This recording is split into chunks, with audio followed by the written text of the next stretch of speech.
तो सर्दी मैटर नहीं करती है, इसके अंदर गर्मी भी मैटर करती है और अपना होता है ना बरसात का मौसम, तीनों मौसम में मैटर करता है अपना सीआरडी के अंदर दोस्तों। तो आपको मैं हर एक किसान भाई को बताना चाहता हूँ और हर एक किसान भाई को ये जानकारी होना बहुत जरूरी है कि जैसे सीआरडी होती है ना, अब सीआरडी के अंदर दोस्तों दो प्रकार की सीआरडी होती है, एक तो सूखी होती है, एक होती है अपने अंदरूनी, जैसे मतलब सांस लेने वाली नली है उसके अंदर खप जम जाता है और बच्चा बोल नहीं पाता, ढंग से किच करने लग जाता है। एक होती है दोस्तों अपना जैसे जुकाम लग जाता है ना, नाक से पानी आना, नाक से छींकना, तो दो तरह की होती है सीआरडी दोस्तों। आपको मैं बता देता हूँ कि जैसे बच्चों में अगर सीआरडी आ जाती है ना, तो सीआरडी अपने 2 से 3 बीमारी को कन्वर्ट करती है एक साथ। समझ में आ रही है दोस्तों? तो उसके अंदर दोस्तों आपको एंटीबायोटिक लगाना पड़ता है। एंटीबायोटिक लगाने से बच्चा वैसा ही मतलब वापस अपना एवरेज बेक करने लग जाता है दोस्तों, जितना एवरेज होता है ना उससे भी बेक करने लग जाता है, फीड अपना लेता रहता है। तो वैसे करके अपना फार्मर होता है ना, हर फार्मर को नुकसान होता जाता है। जितना नुकसान कैसे होता है दोस्तों, जितना पैसा बनता है वो वापस घटता जाता है। सीआरडी अगर आपके मान लो कि 20 दिन पे हो, चाहे 25 दिन बच्चों, चाहे 28 दिन का बच्चा हो, जितना वजन लेता है ना, तो वैसे एफसीआर तो आपकी बढ़ती चली जाएगी, एवरेज कम होता चला जाएगा। तो हर एक फार्मर को मैं बताना चाहता हूँ सीआरडी का सुधार करने का एक ही तरीका है दोस्तों। जैसे मान लो कि अभी अपने मेरी पोल्ट्री मेरे ऊपर लेके समझ लो कि मेरा भाई पर्दा ओपन है, नीचे का ऊपर का दोनों, ठीक है दोस्तों। तो ये मैटर नहीं करता भाई, हवा आने से ही बच्चे में सीआरडी कन्वर्ट होती है दोस्तों। देखो हवा आने से ही सीआरडी कन्वर्ट नहीं होती है। सीआरडी आने का दोस्तों एक तरीका और भी है। जैसे मान लो कि भी मैं पूरा ओपन है, समझ में आ रहा है, मौसम खुला है, पूरा ओपन कर रखा हूँ मैं। अब इसके अंदर दोस्तों मैं जैसे पर्दा डाउन करूंगा ना, तो पर्दा डाउन करते समय एक ये चीज़ का ध्यान रखना है कि नीचे का पहले कर लो आप। तो ये तो एक पोल्ट्री है दोस्तों, अगर अपने एक साथ मान लो इसको पैक कर देंगे ना अभी, नीचे का भी ऊपर का भी एक साथ ही, तो बच्चा ऑटोमेटिक मतलब चेंज हो जाता है। जैसे एक तो बाहर की पूरी बाहर के वातावरण के हिसाब से बच्चा रह रहा है और अपना पर्दा डाउन करते ही ऑटोमेटिक बच्चे के अंदर घुटन महसूस हो जाएगी, घुटन महसूस हो जाएगी। जितना मतलब ये अपना अभी सर्दी के अंदर तो एसआईटी की गैस होती है, समझ में आ रही है दोस्तों, एसआईटी गैस बनती है सर्दी के अंदर, और सर्दी एसआईटी गैस से बच्चों में पेट की पानी की शिकायत आती है दोस्तों। हर एक फार्मर को ये जानकारी होना जरूरी है कि एसआईटी गैस से बच्चों में पेट के पानी भी शिकायत आती है, और वो बीमारी के लिए कोई मेडिसिन बना भी नहीं है दोस्तों। जो ये पानी की शिकायत आती है ना, इसके लिए कोई मेडिसिन नहीं बना है इसको। हाँ ये जरूर है कि पानी को कम करने के लिए आप मीठा सोडा भी दे सकते हो पानी या फीड के अंदर, दोनों के अंदर, ठीक है ना। और दूसरा दे सकते हो दोस्तों बाजरा, बाजरा होता है देसी तरीका देने का, बाजरा का दलिया बना के आप फीड के साथ लगा सकते हो। ये दूसरा तरीका है अपना। अगर अपना पानी भर जाता है ना बच्चों के अंदर, तो वो पानी कम करने के लिए। पर ये नहीं है भाई चलो पानी एक बिल्कुल ही नष्ट हो जाएगा, बिल्कुल ही खत्म हो जाएगा, बच्चे का पानी खत्म नहीं होगा। अब मेरे दोस्तों बात कर लूँ कि अपना अभी जितने मॉडलिटी होते हैं ना, जैसे 10 12 18 जितने भी मॉडलिटी होते हैं, उसके अंदर 2 से 3 बच्चा रोज एसआईटी गैस का बच्चा पाया जाता है और बच्चों के अंदर पेट में पानी की शिकायत आती है दोस्तों। तो उसको कम करने के लिए मैं ये तो नहीं कह सकता भाई नष्ट कर दूंगा बिल्कुल भी, पर उसको कम करने के लिए दोस्तों मैं लगाऊंगा बाजरा। मेरे पास जैसे मान लो 12,000 बच्चे ना, तो 10 से 12 बोरी में बाजरा की लगाऊंगा 2 से 3 दिन तक लगातार दोस्तों। तो ये जानकारी हर एक फार्मर को होना चाहिए भाई। जैसे मान लो कि सर्दी का मौसम है और इसके अंदर दोस्तों बात करी जाए ना, तो सीआरडी 20% फार्मरों पे मेरे पास जैसे मान लो कि कमेंट आते हैं, बात भी होती है, तो भाई सबके आता है।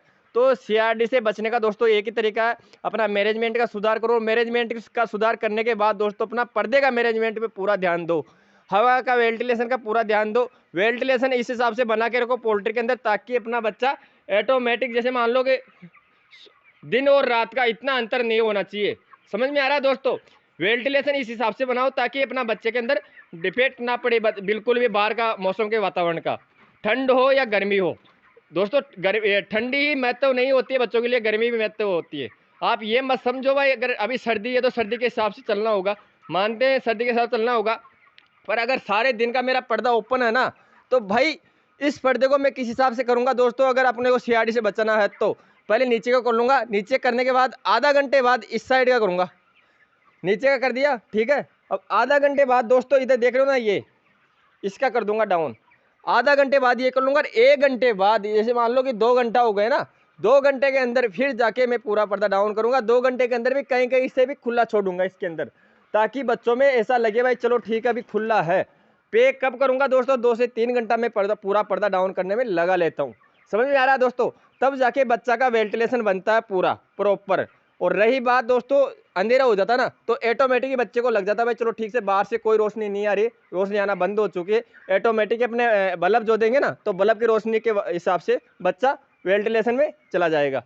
समझ में आया दोस्तों आपको? वीडियो अच्छा लगे लाइक करना और कमेंट करके मेरे को जरूर बताना। अगर मेरी इस जानकारी के अंदर आपको कुछ समझ में नहीं आया है तो आप मेरे को कमेंट कर सकते हो और मेरे को बता सकते हो। अगर इस टॉपिक के ऊपर दूसरी वीडियो बनाओ ना मैं सीआरडी के ऊपर, जैसे मान लो कि पर्दे के मैनेजमेंट के ऊपर, तो वो आपको दूसरी जानकारी में जरूर दूँ मैं, ठीक है ना दोस्तों। तो मेरे हिसाब से दोस्तों हर एक फार्मर को जानकारी देना चाहता हूँ कि भाई जो सर्दी के वेच निकलता है तो सर्दी के वेच के अंदर दोस्तों सीआरडी तुरंत आ जाती है अपने पोल्ट्री के अंदर। अब आप, मैं भी आपके अंदर ऐसा ही हूँ, मैं भी ये सोचता हूँ भाई हवा से सीआरडी आती है, पर हवा से नहीं आती है दोस्तों। आप ये मत सोचो भाई हवा से आएगी। आप सुबह बिना हवा, जैसे मान लो हवा नहीं चल रही है और अचानक से पूरा पर्दा ओपन करोगे तब भी आपकी बच्चों के अंदर सीआरडी आ सकती है दोस्तों। चांसेस बने रहते हैं अपने सीआरडी आने का, क्योंकि अचानक से कभी भी पर्दा ओपन मत करना, पहले ऊपर ऊपर से करना, ठीक है, ऊपर ऊपर से करना, फिर है दूसरी साइड का करना ऊपर ऊपर से, फिर लगे भाई चलो ठीक है मौसम सब मौसम है बिल्कुल सही है, बिल्कुल अपना धूप अच्छी तरह पड़ रहा है, हवा भी बिल्कुल नॉर्मल है, तो तब आप ऊपर का नीचे का भी ऊपर कर सकते हो। वरना नीचे का पर्दा ओपन नहीं करते हैं वैसे तो मेरा बच्चा, वैसे दोस्तों बता दूं आपको फाइनली 25 दिन का है तो 25 दिन का बच्चे का आप नीचे का भी पर्दा ओपन कर सकते हो, क्योंकि अगर पोल्ट्री के अंदर नमी है ना तो नमी को कम करने के लिए अपना नीचे का पर्दा भी ओपन कर सकते हैं। मैं दोनों तरफ का नहीं करता हूँ, इधर से धूप आती है ना इसलिए ही मैं इसको दिन के अंदर ओपन करता हूँ। कब किया था, 11 साढ़े 11 बजे बाद किया था, और अभी अब मैं डाउन करने जा रहा हूँ, तो पहले करूँगा नीचे का। बता चुका हूँ आपको पर्दे का दोस्तों हमेशा ध्यान में रख लेना है, क्योंकि जो पुराने बंदे होते हैं ना तो उनको सब पता है, पर जो नए होते हैं ना जो 1000-2000 की पोल्ट्री चलाते हैं, चाहे कंपनी से कर रहे हो चाहे वो आप प्राइवेट करते हो, तो कंपनी से कर रहे हो ना फिर भी आपको ये चीज़ सुपरवाइजर हर चीज़ आपको सुपरवाइजर नहीं बताता भाई उस समय पे खोलो उस समय पे बंद करो, उस समय पे खोलो और उस समय पे बंद करो। ऐसा दोस्तों छोटी छोटी बातें होती है, उनसे अपने पोल्ट्री के अंदर बहुत ज़्यादा नुकसान हो जाता है। समझ में आ रहा है दोस्तों। तो इन छोटी छोटी बातों का ध्यान रखो, तब जाके अपना एक बच्चा पूरा एक्टिव रह पाता है 40 दिन तक दोस्तों। वरना 40 दिन के अंदर कोई ना कोई बीमारी आ ही जाती है। जैसे अभी मेरे आई थी ना गंबोरो दोस्तों, तो गंबोरो एक वायरल था, दूसरी पोल्ट्री में था, वो सुपरवाइजर के जरिए आया था दोस्तों, कैसे भी आओ पर आ चुका था। तो वो गंबोरो दोस्तों एक नहीं 3 से 4 बीमारियां कन्वर्ट कर चुका था बच्चे के अंदर, ये समझो आप, लीवर में, किडनी में, वर्षा में। और जो गंबोरा का रोग है मेन वो तो था ही था। तो गंबोरा से इतना ग्रस्त हो चुका था बच्चा, यानी कि इतना गहचुक हो चुका था बच्चा, ताकि मतलब ये समझो कि 2 से 3 दिन के अंदर तो वो बीमारी निकली नहीं थी। पर अब जाके थोड़ा बहुत आराम मिला बच्चों को दोस्तों। और बात करें दोस्तों तो बच्चा अब अच्छी तरह वजन भी ले रहा है, जितना फीड ले रहा है उतने उस हिसाब से वजन भी ले रहा है अपना। एफसीआर भी थोड़ा बहुत ऊपर जा रहा है, पर कंट्रोल कर लेगा मेरे हिसाब से, क्योंकि मैं विटामिन दे चुका हूँ ना बच्चों को, तो विटामिन का मेरे को फ़ायदा मिला है, ऐसी कोई दिक्कत नहीं है। और आपको मैं लाइव दिखा रहा हूँ, बच्चे का एवरेज आप देख ही सकते हो दोस्तों। वीडियो अच्छा लगे लाइक करना, कमेंट करके मेरे को जरूर बता देना। जो भी अगर किसान भाई चैनल पे नए हो तो सब्सक्राइब कर लेना और बेल आइकन वाला नई नई जानकारी दो उसकी नोटिफिकेशन आपके पास आती रहे दोस्तों। और ज़रूरतमंदों को दोस्तों शेयर कर सकते हो, कोई दिक्कत नहीं है, ताकि उस बंदे को भी, अगले वाले को जिसको शेयर करोगे ना वो देखेगा ना तो उसको भी जानकारी का अनुभव लगे, या समझो कि जानकारी का नॉलेज लगे, और अगर वो उसके ये इससे नुकसान हो रहा है तो वो भी उस नुकसान से बच सके दोस्तों। मेरा कहने का यही है, आपसे निवेदन करके कि भाई आप शेयर कर सकते हो ताकि अगले का भला हो जाए दोस्तों। अगर सीआरडी से अगर उसके परेशानी आ रही है तो उस सीआरडी से वो बच सके दोस्तों, ठीक है ना। वैसे दोस्तों सीआरडी आने पर तो मेडिसिन तो बहुत सारी है, कोई दिक्कत नहीं है, कौन सी मेडिसिन आप टिकाओगे बच्चों में, तो सीआरडी तो निकल के भाग जाएगा, पर आपका एफसीआर चढ़ जाएगा और एवरेज घट जाएगा। एवरेज घटने के बाद दोस्तों फार्मर के पास कुछ भी नहीं रहता है, जो पैसा बनता है वो बच्चा ही लेके चला जाता है, ठीक है ना। मिलते हैं नेक्स्ट अगली जानकारी में, तब तक के लिए मेरे सभी किसान भाइयों को दिल से राम राम, जय हिंद, वंदे मातरम। करते हैं इस वीडियो को यही एंड।